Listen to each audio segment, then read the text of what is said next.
All right, hello everybody. Professor Scott Moore here.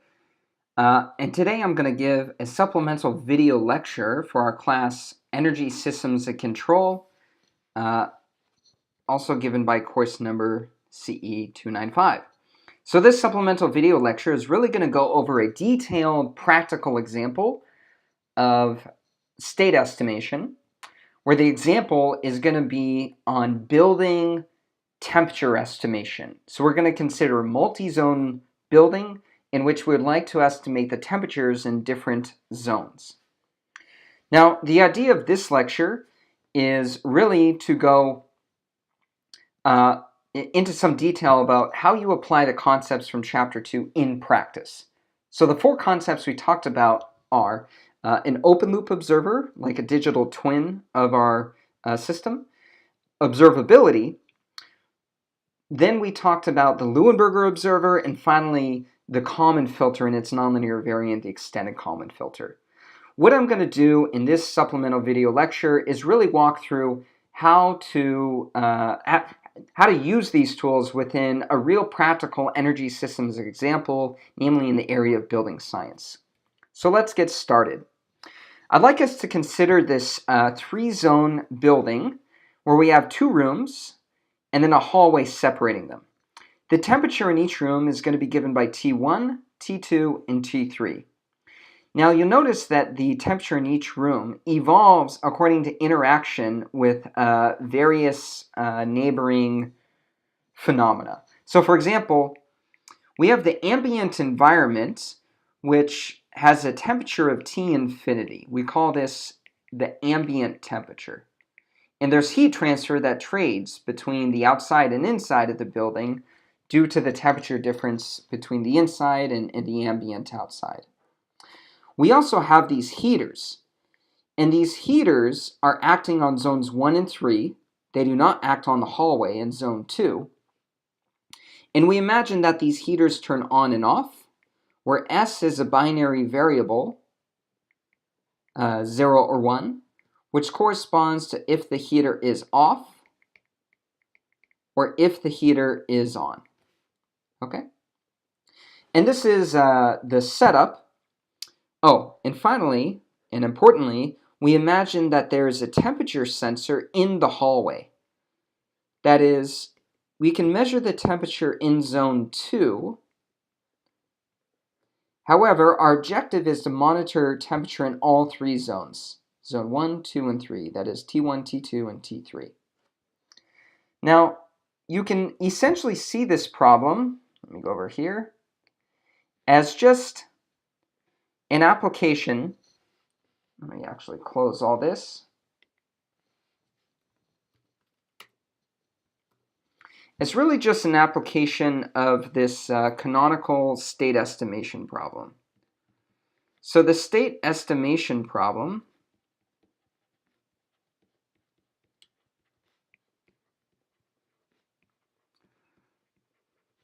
looks like the following diagram. We have some physical system, which is our three-zone building.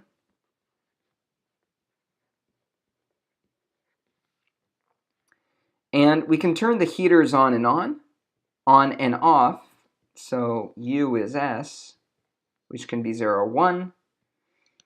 And then we have a sensor in the hallway, which tells us the temperature in zone 2, right? And then in parallel to this, we have a state observer, which is going to take as an input S, which is whether the heaters are on and off. And actually, the physical building itself is also subject to an effect from the ambient temperature. And in this case, we're going to imagine that we can measure the ambient temperature. We have sensors outside, and that can also feed into our observer here. Okay. Now the observer is going to give us a prediction of what it expects the measured value to be. That is what it estimates the temperature in the hallway to be, and we're going to denote that by y hat, which is also equal to T2 hat. Okay, so the objective is going to be to design this observer such that its estimates converge to the true estimates as time goes towards infinity. Okay? All right, so that's the setup. Now what I'd like to do next is to derive the differential equations, and our key tool from physics is going to be the first law of thermodynamics in the form of Newton's cooling or heating law. So the way it works is as follows. There's actually three energy reservoirs or three energy stocks that exist in the system. Energy in zone 1, energy in zone 2, and energy in zone 3. And Newton's cooling law essentially gives us an equation to track how the thermal energy in each of these zones changes due to heat transferring in and out. So for example, in zone 1, the rate at which energy changes in the zone is given by the thermal capacitance C1 times the rate of change of temperature T1 dot, right? And there's a change in the thermal energy in zone 1 because of heat transfer with neighboring regions. So we have heat transfer with the ambient T infinity, heat transfer with a Hall T2, and heat transfer just due to heat being injected from this heater up here.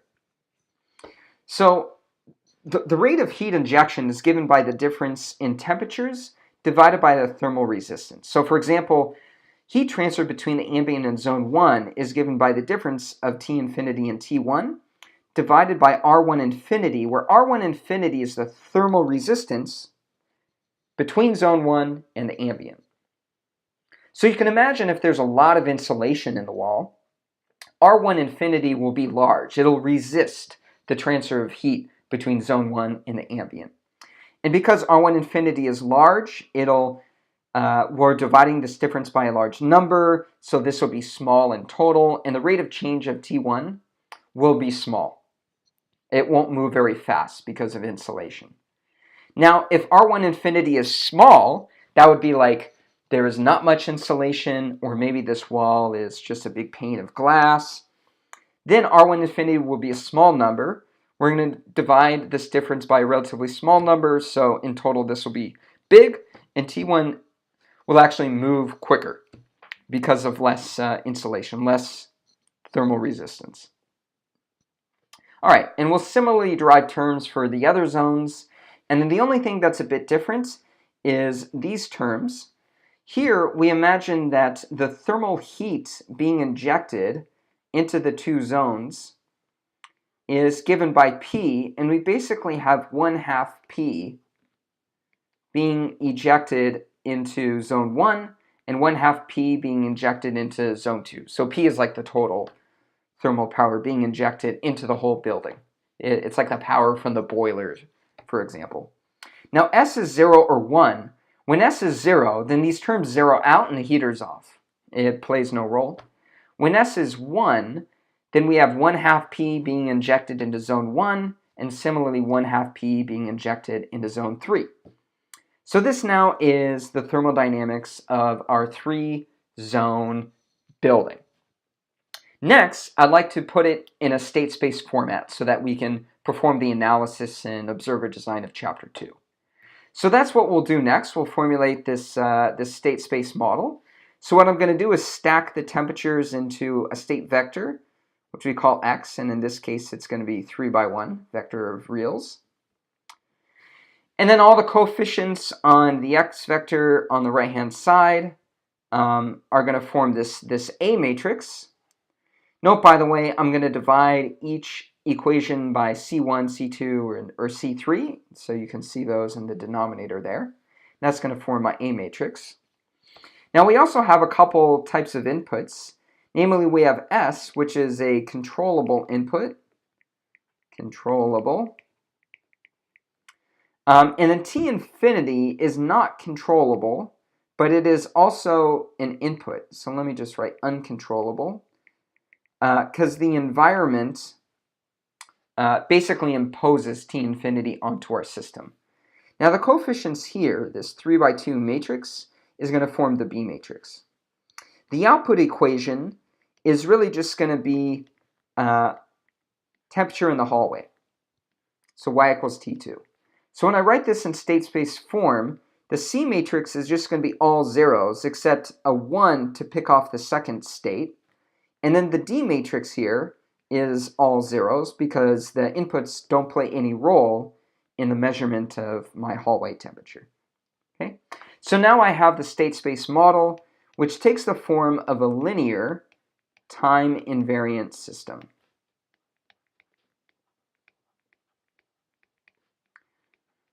We also call this an LTI system. And it is fully characterized by these four matrices, A, B, C, and D. Now, isn't that really nice? I mean, we have a tight, small characterization of this entire building, this three-zone building, where everything is encoded in matrices A, B, C, and D. Okay, now I want to make this, I want to make this applied, so I'd like to now consider some parameter values. So we have three types of parameters: thermal resistances, these R's, thermal capacitances, these C's, those are thermal capacitance for each zone, and then a thermal power for the boiler that's injecting heat power into the three-zone system. So with that, I can now encode it in MATLAB, for example, and do an open loop simulation of this three-zone model. So let's do that next. Okay, so what I have here is MATLAB, where I have the command window on the left side and my script file on the right. Now let me just clear everything out. And what you see here is we input the model parameter values, so the thermal resistances, the thermal capacitances, we have the heating power, some other things that'll play a role. And in addition to that, I'm going to do a simulation, but I need some ambient temperature data, some T infinity data. So what I did was I grabbed some data from a temperature sensor near Oakland Airport from a day in February, so it was a relatively cold day. So you can see these temperatures are relatively cold. They're all in Celsius. So I'm now going to input all this data, so you can see it's in my workspace on the left. And now I'm going to form the state space matrices. So I'm literally just taking what I wrote down on the slide and encoding it into the A, B, C, and D matrices. There's some other terms that play a role later, but in any case, I'm going to assemble A, B, C, and D into this state space model shown here. Okay? So I have A, B, C, and D. You can see what they all look like. They're just numbers. And then that goes into this state space model that we call SIS.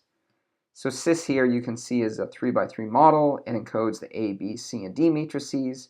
See how it outputs it all nice. And it's a continuous state space model. Like I can say who's SIS, and that tells me that SIS is just a state space or SS model. Okay, now with that, I can do an open loop simulation. So what I'm going to do is simulate this three-zone building where the initial temperatures in zones 1, 2, and 3 are going to be 21, 17, and 25 degrees respectively. I'm going to simulate this over 24 hours. And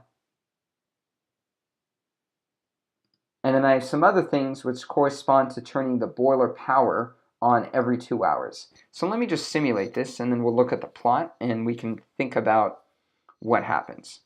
So I simulated it. Now let me plot it. So here's the plot.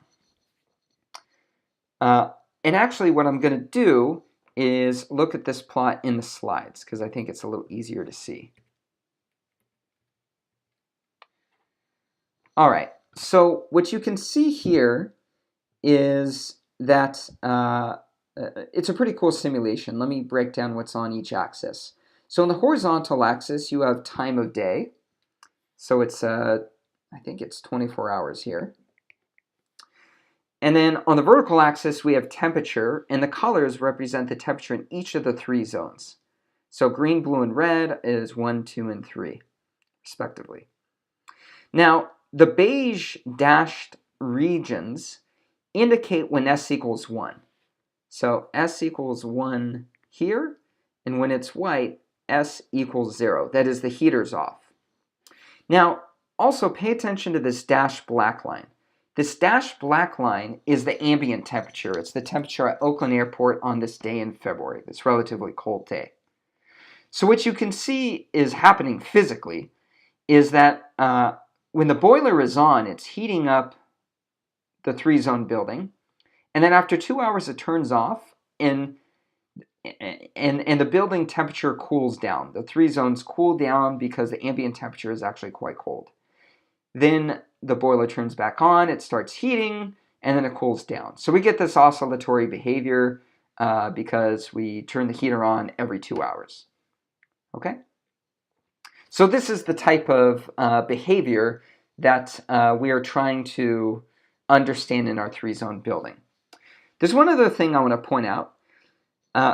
If you focus on T2 for a sec, you notice that the blue curve is smoother than the red and the green.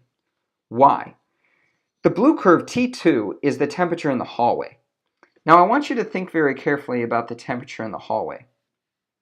The temperature in the hallway is essentially one dynamical degree of freedom away from the ambient temperature, right? It only feels the ambient temperature through zones 1 and 3. And it's also one dynamical degree of freedom away from the heater. It only feels the heater through zone 1 and zone 3. So in effect, everything that's happening on the outside in the ambient and everything that the heaters are doing is felt only as it's filtered or smoothed through the dynamics of zones 1 and 3. And that's why you get a smoother or filtered version for the blue curve relative to the red or the green. Okay? All right, very good. Now, what I would like to do is to consider observability analysis. So, observability analysis asks the question, is it even possible to independently estimate the temperatures in all 3 zones, the 2 rooms in the hallway, from just measurements of temperature in the hallway, T2? So this is really an existence question. It's saying, is it even possible that to find an observer for which I can get provably convergent estimates for T1, T2, and T3, given that I can only measure temperature in the hallway? Now, you'll remember from Chapter 2 in notes in the lecture that to test for observability, we need to form what's known as this observability matrix, which is given by this calligraphic O here. Now, the calligraphic O is formed by stacking the C's and the A's in the following way. We have C, CA, CA squared, and then this actually continues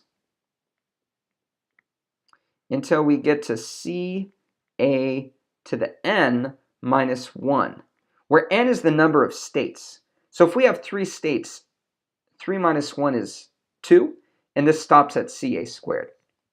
Now what I can do is actually input the values of the A and C matrices and basically build this observability matrix, which I'm showing here in the slide. Let me go to the code so you can in fact see that. So I have my A and my C matrices. They're just numbers here. And in the code, which you can get on B courses, I can actually form this observability matrix. So I just built it here, C, A, CA squared. So let me just output it. And you can see it there. Okay, and it's exactly what I have on this slide, right? Now, the observability test is as follows. Observability test. So how do we know if there exists an observer for which we get convergent estimates? So the test is like this. We say that AC is observable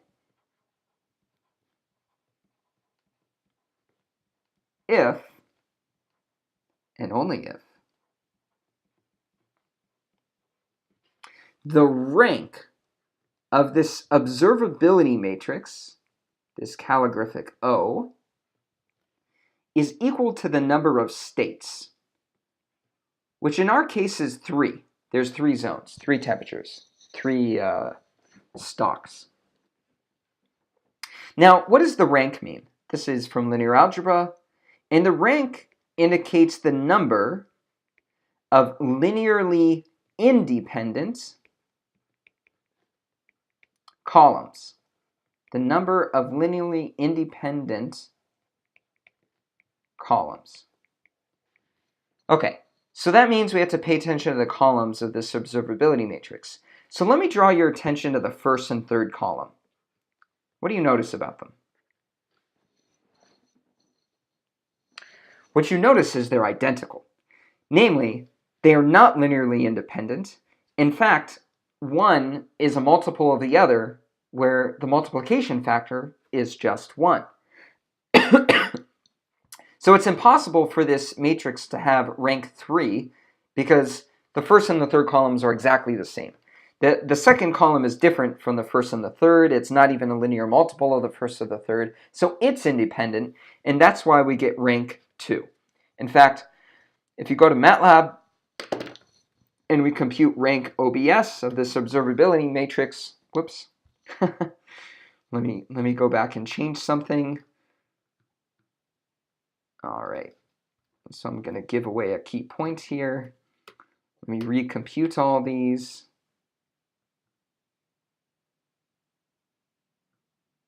All right, go back to the observability analysis. Sorry about that.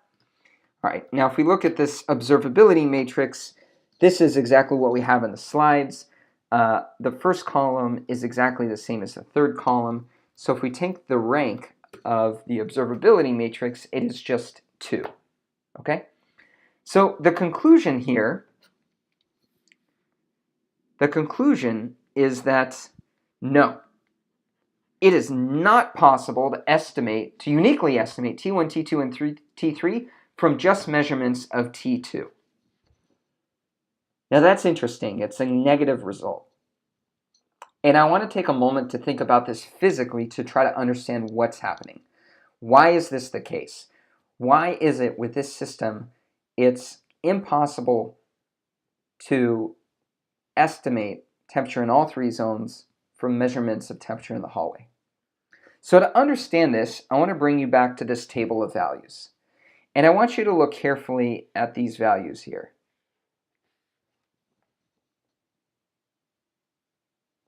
Now, if you consider zones 1 and zones 3, which are annotated in the subscripts here, and let's imagine that you swapped the 1 subscript and the 3 subscript. Okay, so you flip-flopped the zones here. You could see that the values would actually not change when you swap the subscripts. In other words, there is symmetry between zone 1 and zone 3. They look the exact same, right? They have the exact same parameter values. They're twins of one another. So, okay, now visually I may have fooled you by making zone 3 look a little bigger in this cartoon than zone 1. But as far as the parameter values are concerned, they're exactly the same. They have the same parameter values, the same exact characteristics. So what that means physically is that if I'm watching temperature in the hallway, then because the parameters, the characteristics of zone 1 and zone 3 are exactly the same, they are identical twins of one another, I am unable to differentiate the effect of zone 1 on the hallway and the effect of zone 3 on the hallway because their effects look identical, because the characteristics of zone 1 and 3 are completely identical. So this symmetry between zone 1 and zone 3 actually is what destroys observability. Okay? Now, if this is uncomfortable to you, it's only because I set this up specifically to highlight a case where we don't have observability. This was a pathological case where we have 2 rooms or 2 zones that are completely exactly identical to each other. In practice, this is unlikely to be the case. So what I've done here is I'm going to modify the thermal capacitance of zone 3 to be double that of zone 2. So it's going to be 48 kilowatt hours per degree Celsius. So this maybe better matches my visual graphic here, where zone 3 looks twice as big about compared to zone 1, and therefore might have twice as much thermal capacitance. Now, if I do that, I break the symmetry. I break the fact that zone 1 and zone 3 have identical characteristics when I'm sitting in zone 2. Now they don't. Now we understand zone 3 is a bigger thermal capacitance, and its effect on the hallway will therefore be different. So then, if I go back and I modify the parameters, so I'll go back to MATLAB. I'll now change C3 to be 48 instead of 24. Okay, and now I'll recompute these ABCD matrices, and then I'll recompute this observability matrix. What you can see is that the observability matrix here looks a bit different. The third column is now different than the first. See, we have 0.0015 here, negative that is, and then negative 0.0012. And if we take the rank of this observability matrix, it equals 3. And now we have complete observability. All right, now that we've performed the observability analysis, we're ready to go into some observer design. So the first type of observer design that I'd like to describe is an open loop observer. So if we go back to our block diagram, what we're going to do is the following. Our open loop observer is literally going to be a digital twin where we're just going to have a mathematical model that mimics the 3-zone building temperature dynamics. And although we have this sensor in the hallway that measures temperature, we're not going to use it. Okay, we're just going to put it aside. It exists there, but it's not going to play a role in the open loop observer. So this open loop observer, which is, you can think about it like a digital twin. What we're going to do is just rewrite the dynamics of the open loop system with hats over the x's and the y's. Okay. Now notice here, I actually dropped the du because d is equal to 0 in this case. So that exists there in general, but here it seems I dropped it because the d's happen to be 0. In any case, if we from lectures on open loop observers and the notes, we found that if we examine the state estimation error dynamics,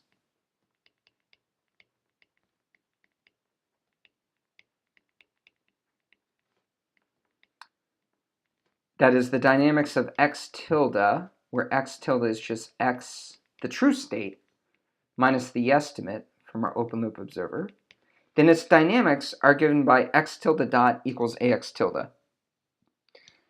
And with this analysis, we understand that x tilde will go to 0 as t goes to infinity if the real part of the eigenvalues of A are all negative, strictly negative. Now, A is just this matrix which characterizes the thermal dynamics in our 3-zone building.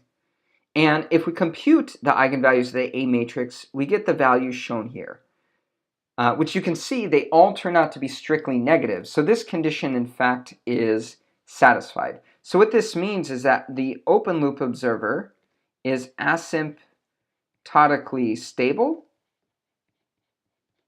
or asymptotically convergent. You can say it like that.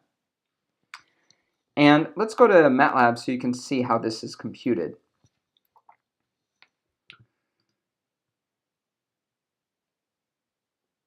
Okay, so I have the A matrix, which is here. It's just a 3 by 3 matrix of numbers. If I compute the eigenvalues of A, you can see they all have negative real parts, strictly negative real parts, and therefore the open loop observer is asymptotically stable.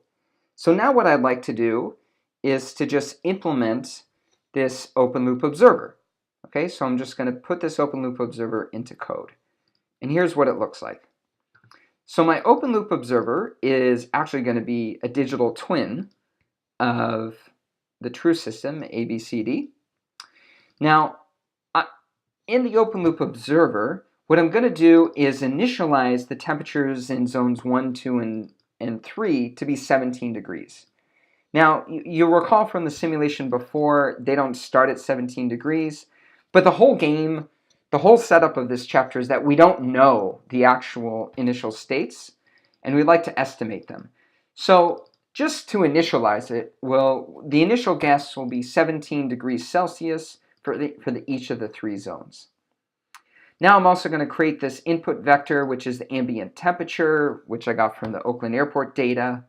And then S, which is just a series of 1s and 0s. In fact, I can output it here.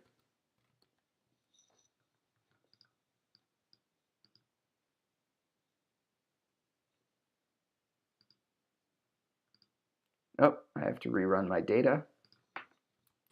Just start this over. Right. Okay, and actually S is just a series of 0s and 1s. Where it's turning on and off every 2 hours. Okay, so then I can simulate this as a linear system. I'll parse out the estimates for each of the 3 zones. I can even compute the estimation errors with the true values. I can compute the root mean square error, output some information, and make a plot. So here's what it looks like. Okay, so here's the plot. And what I want to do actually is to look at it on the PDF because it's a bit cleaner. So on the top, what I have is the time response over 24 hours of the temperatures. The solid lines are the true temperatures. That's what I hope to estimate. The dashed lines are the estimates. Okay? Now, if my open loop observer, quote unquote, works, I expect that the dashed lines are eventually going to converge to the solid ones. Now, you can essentially see that's happening here if you eyeball it, but it's much easier to look at it if you actually plot the temperature estimation error.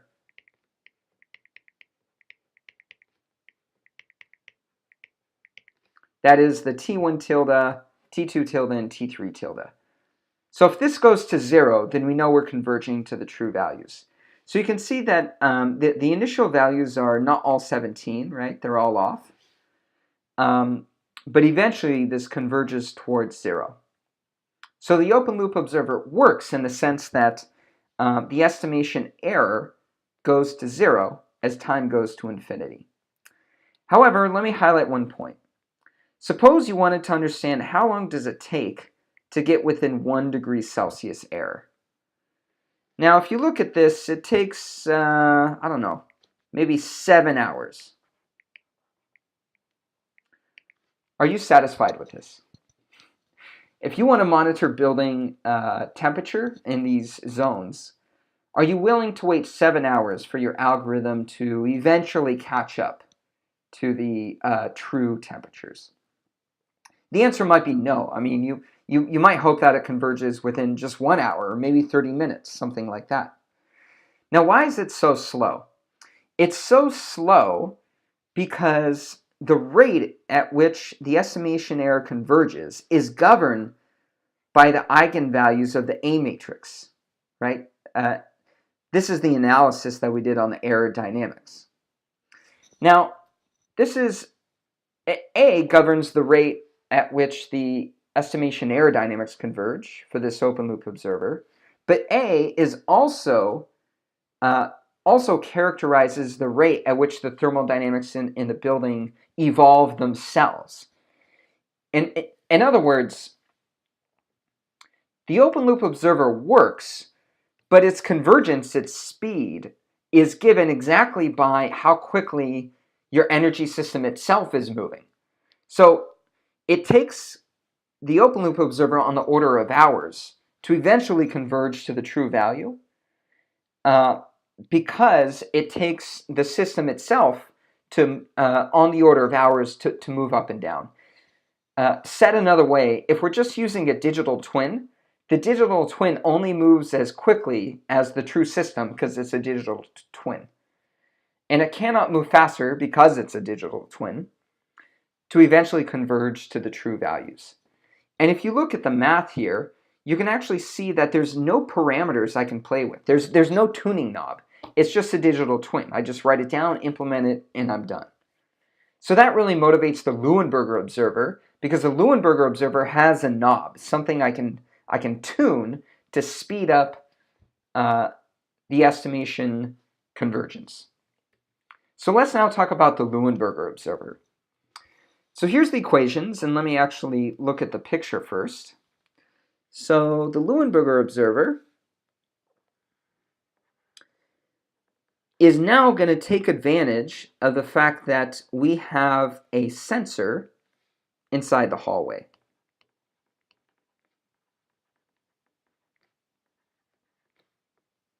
Namely, I'm going to take the error between my measured value and the value that the Luenberger estimates for my measured value, and I'm going to inject that back into the dynamics. And I'm actually going to inject it and amplify it with a gain given by L after Luenberger. Okay, so that's the Luenberger Observer. And here's what it looks like in math. So it looks just like the open loop observer, but now I'm taking advantage of Y. So Y is going to be an input to my system here. And L is a gain that I pick, okay, or you pick. And there's some criteria on how we pick this. But it's a gain that we can tune, which is what makes it more powerful than the open loop observer. Now, you recall from the lectures that when we analyze the state estimation error dynamics, it turns out that x tilde dot is equal to a minus LC, that quantity, times x tilde.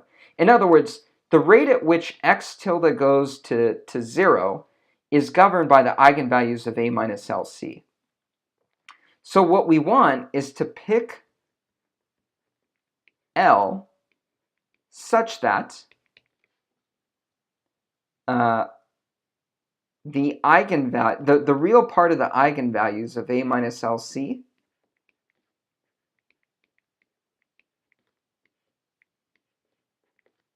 are strictly less than 0. That's the most basic criterion. Okay. Now, if the eigenvalues of A are as follows, shown here, then the rule of thumb that we learned about is that we want to pick the eigenvalues of A minus LC such that they're 2 to 10 times faster than the eigenvalues of A. So for example, I could pick 5. So these values are just 5 times the eigenvalues up here, right? So then I can use some commands in MATLAB or Python to figure out what is the value of L, which gives me these eigenvalues, where these are the eigenvalues of A minus LC. Okay? So if I go to MATLAB, I can actually do precisely that. All right, so here I have my A matrix. I can then look at the eigenvalues here. And let's suppose that I want to pick my observer eigenvalues such that they're 5 times faster than the eigenvalues of the true system.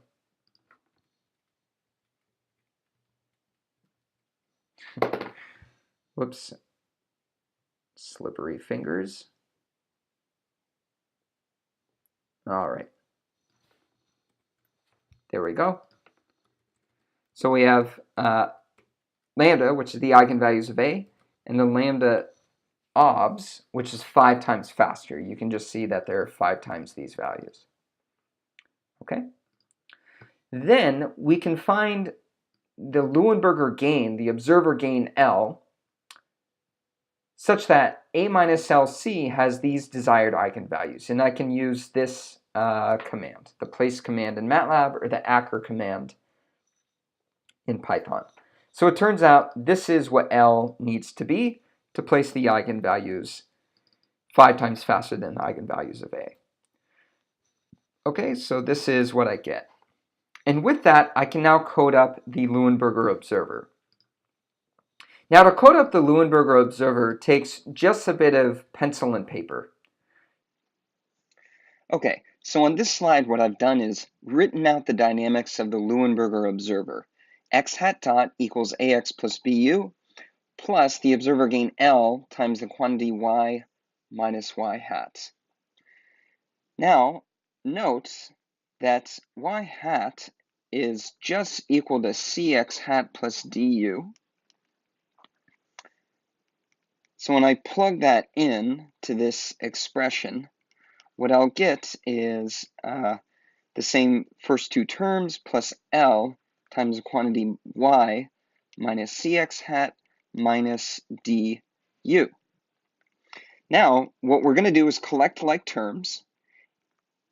So first, we have the like terms for X hat. Sorry, that's a hat. A minus LC, that quantity times X hat. The quantities involving U will be B minus LD times U. And then we have the quantity corresponding to Y, which is just plus L times Y.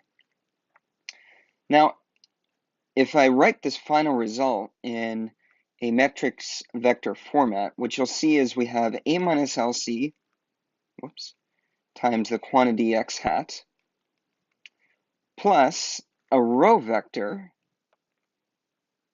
multiplied by this aggregate input, which involves U and Y. Notice in the Luenberger Observer, we're using the measured data in the hallway, T2, which we represent as Y, and we can stack that with U, and that's together this aggregate input for our Luenberger Observer. So the coefficient for U is just B minus LD, and the coefficient for Y is just L, all right? So A minus LC is going to be the A matrix, or A lobs, for our Luenberger Observer, and then this row vector, B minus LD, comma L, is just the input matrix for the Luenberger Observer. We can call B lobs. So if we go back to the code, you can see that A lobs is just A minus LC, and B lobs will be B minus LD, and then concatenated with L in this row vector. Now let's take a moment to focus on the output equation. So the output equation, Y hat, is just CX hat. And now we have to consider this aggregate input, which is both U and Y. Now in general, we have D times U, but the output will not involve this measured value Y, so we can concatenate that with 0. So then C lobs is just going to be the C matrix, and D lobs will be this row vector D concatenated with 0. Now in this particular case, the D matrix is just 0, so all of D lobs are zeros. All right, so now we have everything prepared to code up the Luenberger Observer. We have A lobs, B lobs, C lobs, and D lobs. So let's head over to MATLAB and do just that. You can see here that we have A lobs, B lobs, C lobs, and D lobs coded here. We can then form the state space object, a linear system, the Luenberger Observer, to simulate. We'll initialize the Luenberger Observer to have 17 degrees Celsius in each of the 3 zones. And the following is important, this input vector. The input vector is composed of the ambient temperature, the schedule of turning the boiler on and off, and, this is important, we also add the measured temperature in zone 2, Y sub M. All 3 of these are inputs to the Luenberger Observer. And let me emphasize on this just for a moment here. You can see U, big U, this aggregate U, is actually going to be have 3 columns. The number of rows is the number of time steps. And you can see here when I output U, we have in the first column the ambient temperature, in the second column the schedule of turning the boiler on and off, and the third column is a measured temperature inside the hallway. That's all going to be input into LSIM, which will simulate the Luenberger Observer. Then we can pick off the estimated temperatures in each of the 3 zones, compute errors with respect to the true temperatures, a real mean square error, and make a plot. So let's go ahead and run this. And voila, there you have it. This is your Luenberger Observer. And what I'd like to do is actually look at this on the slides where it's a bit cleaner. So just like before, the solid lines are the true temperatures in the 3 thermal zones. The dashed lines are the estimated values. So if this works, then we expect that the dashed lines will converge to the solid ones. And you can see that indeed they do. But it's a bit easier to look at the temperature estimation error. It's a less busy plot than the one above. So what we expect is that these t tildes will converge to 0 as time goes to infinity. So indeed what you see is these estimation errors approach 0 as time goes to infinity, and they get to within 1 degrees Celsius within about, 1 to 2 hours, right? So we can see that without a doubt, this is faster than the open loop observer, and that's because of how we placed the eigenvalues of the Luenberger Observer. Namely, if we go one slide back, when you place the eigenvalues of A minus LC, we did so such that they are 5 times faster than the open loop dynamics of our 3-zone building. And we can see that in the MATLAB code here. If I scroll up a bit, where we set lambda observer, the desired eigenvalues of A minus LC, to be 5 times faster than the eigenvalues of A. Now, if I set this to be 2 times faster, then you can see I get a slower convergence. Maybe it takes, 5 hours to converge. We can make it faster. We can go 10 times faster. Now, in this case, what you can see is actually there's this large divergence in the beginning. So the limits of the vertical axis here change. You can see that initially it diverged very far. It was very reactive to being off. It diverged by 15 degrees Celsius and eventually converged close to the right values. But now we have a bit of noise where it's oscillating around the true values. Now, you can go crazy and say, why not make the eigenvalues of A minus LC 100 times faster than the open loop system? So let's try that. And here what you can see is we have this divergence that is enormous. It diverges by almost, by more than 100 degrees Celsius. And then it returns, but then there is this enormous noise. And just like we discussed in lecture and in the notes, what's happening here is as we try to make the dynamics of the Luenberger Observer faster, it also serves to amplify noise coming from our sensors. And that's not good. And in fact, while we were going through this scenario analysis, we were also spitting out the root mean square error in these different scenarios. So you can see in this last one where I try to make it 100 times faster, the root mean square error was 28 degrees Celsius, which of course is quite bad. The first scenario, which is when I made it 5 times faster than the open loop dynamics, the root mean square error was just half a degree Celsius. In fact, I can return to that original case. Okay, I get this result that's in the slides, and we can see we have about a 0.5 degrees Celsius here. So this scenario analysis really brings us to the following question, is that there's some limitations with the Luenberger Observer. So for one, in practice, the measurements are noisy. And we would like to understand, how do we balance noise against convergence speed? On top of that, our mathematical model could contain errors. That is, there could be some unmodeled effects. So actually, if we go back to our picture, you can imagine that there might be some unmodeled effects, like, there could be people in these thermal zones that are generating heat.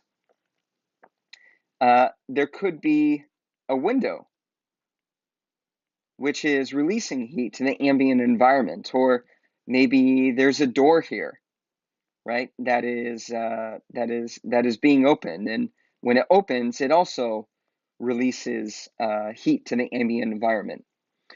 We could imagine inside this room that towards the top, it could be hotter, and in the bottom, it could be cooler. That is, the thermal zones are not well mixed. So although we represent the temperature in the thermal zone as a single scalar quantity, it's not actually well mixed and homogeneous. So all of these effects we could encapsulate under the idea of unmodeled dynamics, some sort of heat generation or release inside these thermal zones, or it's not well mixed. And this is, of course, inherent. It's just a limitation of how we model the system. On top of that, we have uncertain parameter values. So you remember we have a thermal resistance, a thermal capacitance, and also a thermal power from the heater. And although we do our best to identify these quantities, they may be off from what is truly happening. So these two together have the effect of creating some error inside the mathematical model, in addition to have noisy measurements. So this leads us to the following question. Can we somehow design an observer which balances how much we trust our measurements, which are possibly noisy, with how much we trust our model, which inherently contains errors due to unmodeled effects? Now, if we can incorporate some knowledge about these errors in a statistical way, then we can optimally balance this trust in the measured data and trust in our model, that in this case is based off the first law of thermodynamics. And that really leads us to the Kalman filter. Okay, so it's a way to balance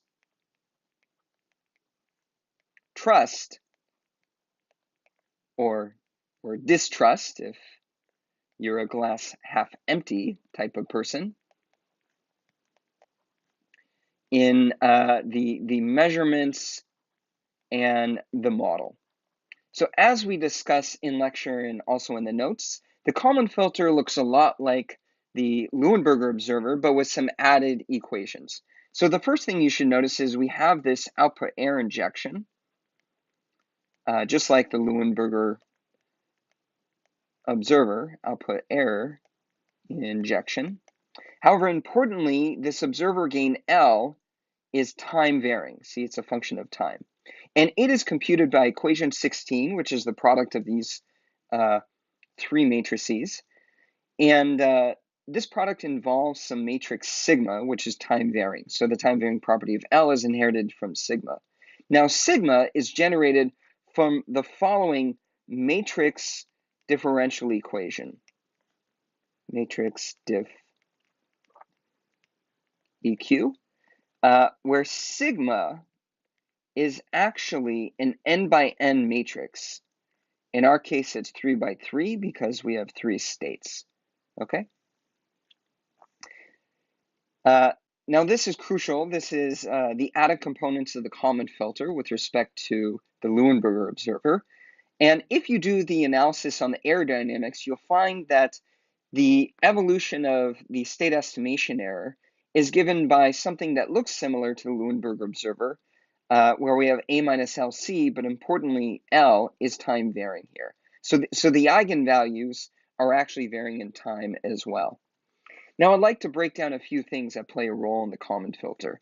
The first is that this matrix differential equation for capital sigma is initialized at sigma naught. What is sigma naught? So sigma naught turns out to be the covariance on the initial condition x naught. Okay, so what that means is that we're going to imagine that the initial condition is actually given by a probability distribution, and the covariance of that probability distribution is given by sigma naught. So let's draw a picture of what that might look like. So here, in the framework of the Kalman filter, we essentially hypothesize that the initial condition, the initial 3 temperatures and 3 zones, is given by a random variable. To be precise, it's a random vector because it's 3 by 1. Now, let's imagine that the mean temperature could be 17 degrees Celsius, for example. Now, we don't know what the initial condition could be. Here it's 17, 21, and 25, but in general, we don't know that. So what we're going to do is hypothesize that it has some mean, say 17 degrees Celsius, and it also has some variance or covariance. So imagine a Gaussian distribution around this mean here, where the spread, the width of this, is essentially characterized by this covariance sigma naught, okay? And the covariance that we're going to hypothesize here is given by 10. And the standard deviation is just the square root of this. So the square root of 10 is approximately 3. So what we're saying is that plus there's some mean temperature, for example, 17 degrees Celsius, and then there's 1 sigma standard deviation around that, which is approximately 3 degrees Celsius, okay? And you can see here that we initialize this as just a diagonal matrix with 10s on the diagonal. Okay, now I want to talk about capital W and capital N. So these are the covariances of this process noise little w and the covariance of the measurement noise little n respectively. Okay. Now, in the case of the measurement noise, there's just one measured output, the temperature in the hallway. So although in general this could be a P by P or a Q by Q matrix, this is Q is just 1, so it's just a scalar. And N being 1/1000th says that the variance of the measurement noise is 1 millidegree Celsius, 1 millidegree Celsius squared. So actually, this represents very little noise on the sensor that exists in the hallway over here, okay?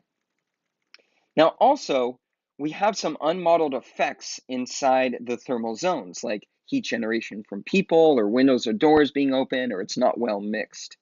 So we're going to represent that by this Gaussian random process that is zero mean but has a covariance capital W. And we're going to set this covariance to be diagonal, which is essentially saying that the variances on each of the 3 states are independent from one another. There's no cross correlation between them. And then the magnitude of this uncertainty is given by these 3 quantities here. So you can see that I set the first and the third to be the same. That's for zone 1 and 3. So we imagine the magnitude of unmodeled dynamics is approximately the same in those. And then the hallway, it's something smaller. All right, now this now sets us up to be able to code it in MATLAB. So let's jump over to MATLAB and see what that looks like.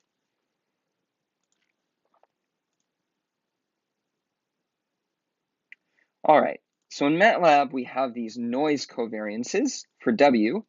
Now I coded this in an odd way, but it is precisely 0.05, 0.02, and 0.05. The covariance for the measurement noise is just 1/1000th. And then the covariance on the initial condition is going to be a diagonal matrix with tens on the diagonal. So essentially saying that the plus minus 1 standard deviation is a little more than 3. Okay. Now the input data is going to be the same, the ambient temperature, the schedule of turning the heater on and off, and the measured temperature in the hallway. With a Kalman filter, we're going to similarly initialize it. Let's just say that our initial guess for the temperatures in the zones are all 17 degrees Celsius. And now we're going to set up this Kalman filter to simulate. Now, simulating the Kalman filter is definitively different than simulating the Luenberger Observer, which uses this lsim command. And this point is very, very important, and I'd like to take a moment to motivate it. It's different in both MATLAB and Python. So although I describe it in MATLAB, it's the same story in Python. Now, let me highlight why it's necessarily different. Let's look at this matrix differential equation in equation 17, and I want you to focus on this term. This term is nonlinear. In fact, it's quadratic in sigma. You can see that in a matrix form, we have sigma times sigma. Now, because this is nonlinear in sigma, in capital Sigma, we cannot simulate it using a linear simulator. We have to use some numerical integration technique on a nonlinear equation. So this is just a little more involved to code, and I'd like to show you how this works. So if I jump over to MATLAB, what I need to do is essentially code the right-hand side of the differential equations for the Kalman filter inside some other function, ODE-KF. So let me flip over to this other function, ODE-KF, to show you what this looks like. So ODE-KF takes as an input time and its states, which I'll just call X here. It's the aggregate states, and then some optional parameters here. Now X, let me highlight X here. X is actually going to be the aggregation of X hat and sigma. Okay, so excuse me for overloading notation. Actually, it would probably be more clear if I called it Z, little z. Let me do that so it's a bit more clear, so I don't overload notation. So let me go to MATLAB and actually call this Z. This shouldn't be a problem. And Z is going to be the differential equations for both the observer and the differential equations for sigma, this matrix differential equation. So what I'm going to do here is grab the input data, and ultimately what's going to happen is I'm just going to code up the Kalman filter in this auxiliary function ODE-KF. And what is this auxiliary function doing? It's essentially just encoding the right-hand side here of the Kalman filter. It's just calculating the right-hand side. It's calculating X hat dot and sigma dot. So that's really what you need to look at, is the output is going to be Z dot, which is the aggregation of all these things. And then my numerical integrator is going to call ODE-KF to understand what is Z dot, and then it'll numerically integrate it. So all I need to do is assemble X hat dot and sigma dot, and then calculate those things. So sigma dot is just this so-called Riccati equation. That's that quadratic equation of sigma dot. So you can see I've just coded it up there. And then we also have the Kalman filter, which looks like X hat dot equals A minus LC times X hat. And then we also have plus BU plus L times YM. Okay. And then L is going to be computed with this Kalman gain. Note that sigma is time varying. And that's actually a state that feeds into this function ODE-KF.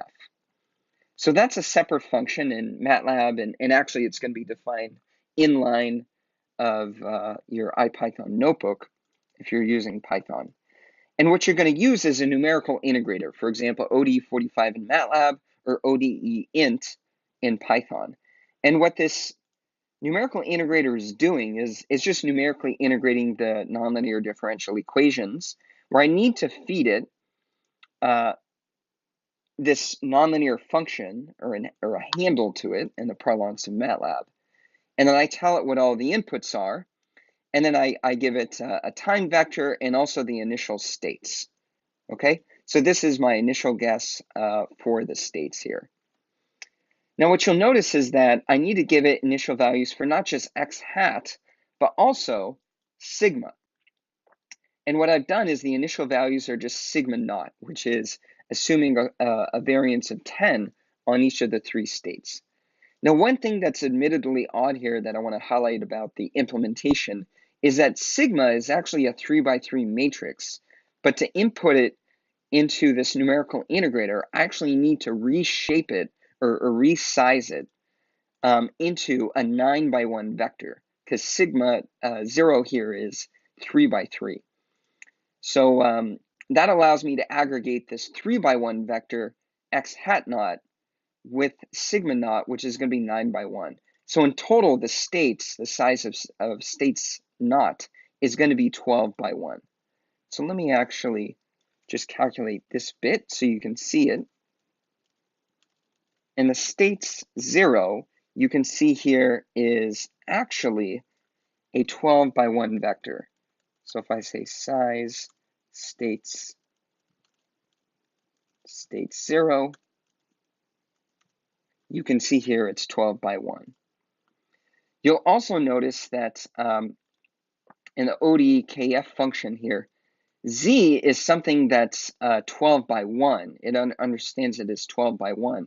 So when I parse out the states, the first three states are going to be x hat, and then 4 through 12, 4 to the end, is going to be sigma, which I reshape back into a 3x3 matrix so that I can do these calculations in a matrix form down here. Okay? Now this is purely an implementation issue, a practitioner issue when implementing the Kalman filter. All right, so that's how we implement the Kalman filter, just a little bit involved. And now I want to run the code. You can see after I numerically integrate it, I parse out all the states. You can see that I'm also parsing out the diagonal components of sigma. These are components that I'm keenly interested in. I can calculate estimation errors, a root mean square error, and then I'm actually going to calculate some plus minus 1 sigma bounds, which I'll show you in the plot. So let me just run this. Okay, and you can see it takes a little bit longer to calculate because we're integrating nonlinear differential equations, so it's a little bit more work for the computer to run. You can see it's run. I get a pretty small root mean square error, about 1/3 of a degree Celsius. And now I can plot the results. Okay, so here's now the plot of the results, and I'm going to flip over to the PDF where it's a bit cleaner to see. Okay, so just as before, we have the true states that are the solid lines. The thick dashed lines are going to be the estimates. And then these lightly dashed lines are going to describe basically a window, like a sleeve, some confidence intervals around my estimated state. Specifically, it's going to be plus minus 1 sigma standard deviation. And I can compute that by basically picking off the diagonal elements of cap sigma. And I'm going to focus on the zones that I can't put a sensor in.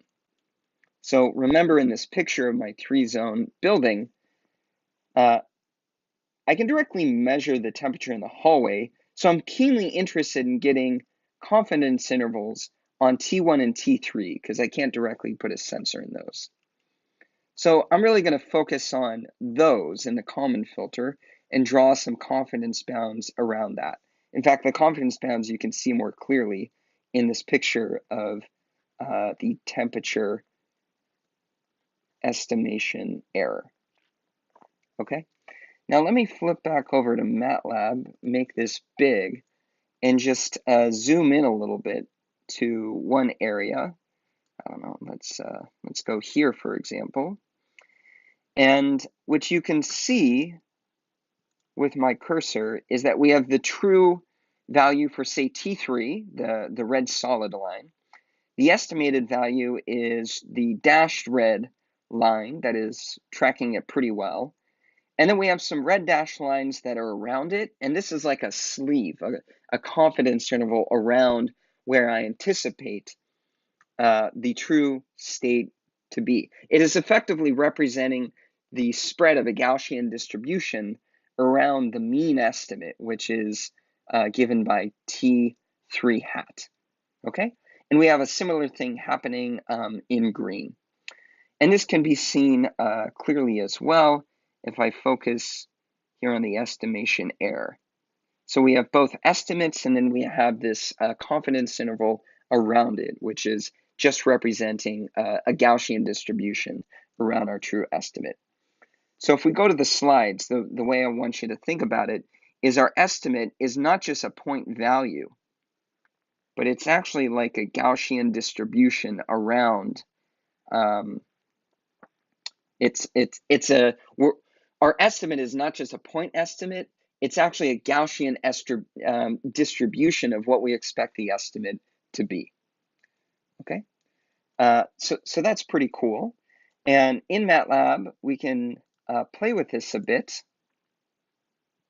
So, for example, we can give a bigger uncertainty on what we expect the initial value to be. So, for example, if I make this 20 and rerun this, it'll take a bit to just run. And what we expect is the confidence intervals at time equals 0 to be a bit larger, because we imagine that we have more uncertainty at the beginning.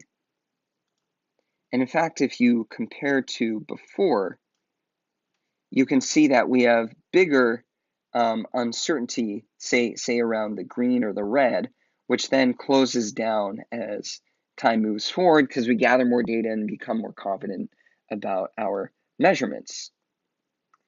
Now, let me do one more thing to conceptualize these estimates. Is because our estimate is a Gaussian distribution of the true states, we can actually look at this in a different way. So what I'd like to do is play this animation here, where what I have here, what I'm plotting on the horizontal and the vertical axes are the error and the temperature for zone 1 and zone 3, the 3 rooms. Now, if the estimate is perfect, it's on this cross at 0, 0.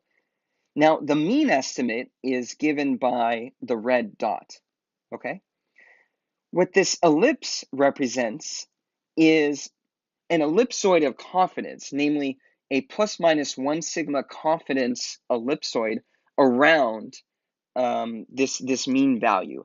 So essentially what we're saying is we think the true state exists within this ellipsoid, within this two-dimensional Gaussian distribution.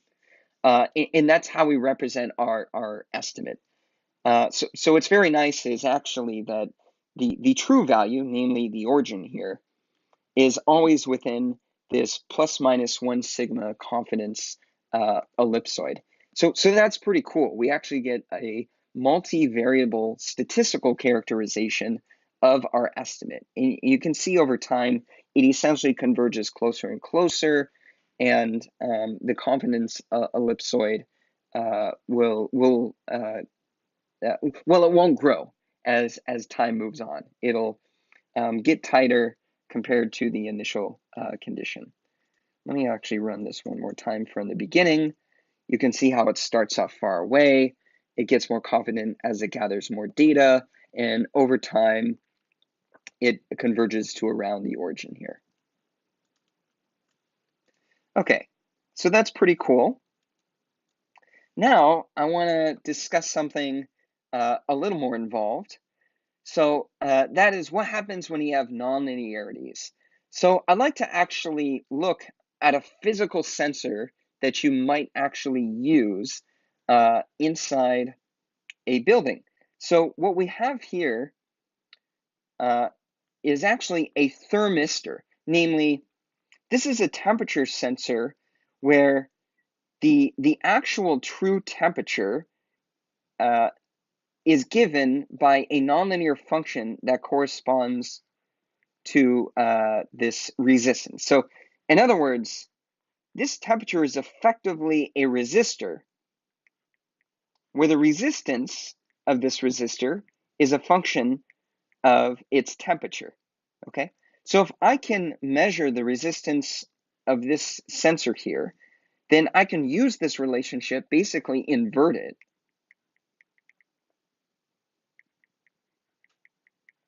right? Just invert this functional relationship to get an estimate of what the temperature is. And so here, a typical relationship is we have like an exponential relationship between the ambient temperature and the resistance of this thermistor, okay? And it could be given by this exponential function here, and it is also subject to measurement noise. So if we consider this really more realistic case, when we look at sensor technology, what we actually have here is a measurement equation which is nonlinear. Okay, that's the key point. It is nonlinear, right? So if we want to take into account that our sensor is nonlinear, we can't use the Kalman filter directly. We have to use the extended Kalman filter. And the way the extended Kalman filter works is as follows. So here, in the first two equations, we essentially just write the open loop model with output air injection just as before, but we keep the nonlinear form of the output equation. So in the general setting, y hat is going to be h of x hat comma u. In our case, this is just the nonlinear function for a thermistor for a sensor here, okay? And in the next two equations, where we had C and F, the roles of C and F are going to be played by H, sorry, the role of C and A is going to be played by H and F respectively. Okay, so wherever C showed up, we're going to have H, and wherever A showed up, we're going to have F. So what are H and F? They are precisely the Jacobians of the F function shown here, little f. This is F comes from the nonlinear state equation, which in our case is just completely linear, so it spits back A. And then cap H is just the Jacobian of little h with respect to x evaluated at this state estimate. So this is just the derivative of that exponential function shown here. Now, importantly, these Jacobians are time varying, okay? They're time varying because they're evaluated at the current state estimate. In other words, what the extended Kalman filter is doing is, for the calculation of these two equations here, it's actually linearizing the model at our current state estimate. So given our best concept of what the state is, we're actually going to take a linear approximation of the state equation little f and the output equation little h here, okay? So this now forms our extended Kalman filter, and then we're going to parameterize it exactly as before. So in the code, we have something similar.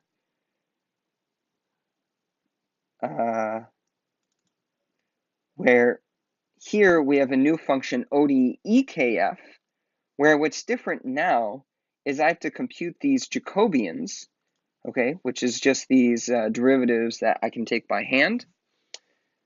The computing the Kalman game is the same. We have H instead of C here. We compute the nonlinear output y hat, so this is the nonlinear function, and then the extended Kalman filter equation x hat dot looks just like before. In general, this will be f of x hat comma u, but for us in this building science example, it's x hat dot plus bu plus L times the quantity y minus y hat. We have the Riccati equation, the matrix differential equation for sigma dot, where F is now playing the role of A, right? And then we can concatenate everything together and spit it back out and use this, numerically integrate this equation for the extended Kalman filter here. So here's what I've done. I've coded this up. What I'm doing here is basically calculating what the nonlinear resistance will be. So we can plot that. This is just my thermistor, my nonlinear sensor. I'm going to initialize the noise covariance exactly as before. My input data here, I'm now going to imagine that my input data is actually this resistance from my thermistor. Okay, so I'm getting into more detail of how my nonlinear estimator works. Okay, now x hat,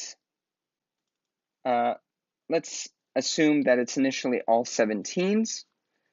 Okay, and then I can numerically integrate this ODE-KF equation, which is similar to just as before.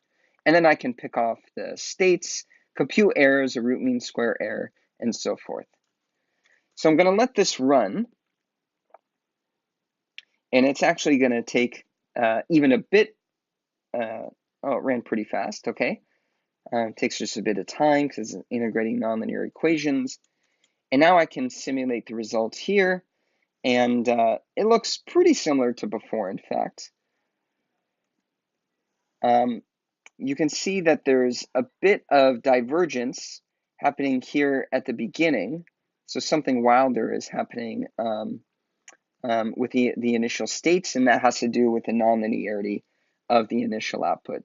But similar to before, we can get confidence intervals to compute the plus minus 1 sigma around our estimated values. So with that, that's the end of this lecture. I hope this is really useful to understand how can we use open loop observers to estimate the states in this 3-zone building.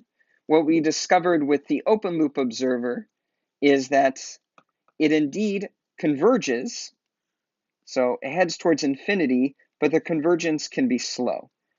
So one way we could speed that up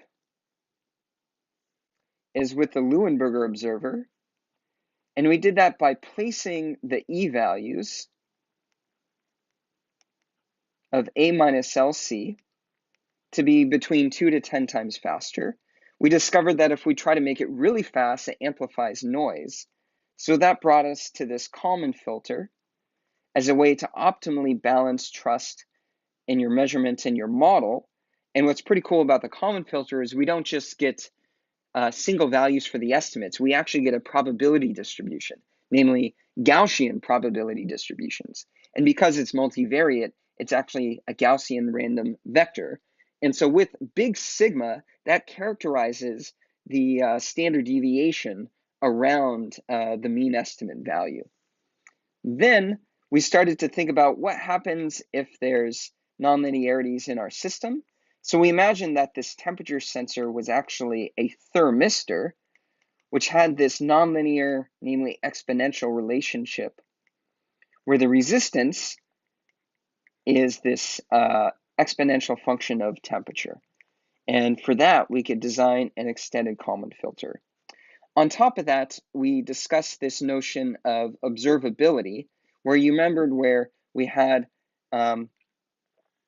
where zones 1 and 2 had the exact same characteristics. It was not observable because I could not differentiate the effect of zone 1 from zone 3 by looking at zone 2 because they're essentially exact carbon copies of one another. So then we changed the parameters a bit of zone 3, And then we saw that we could obtain observability. So that's the final concept to discuss. And this is the application on the building with 3 zones to do estimates of temperature in buildings. Thanks for listening.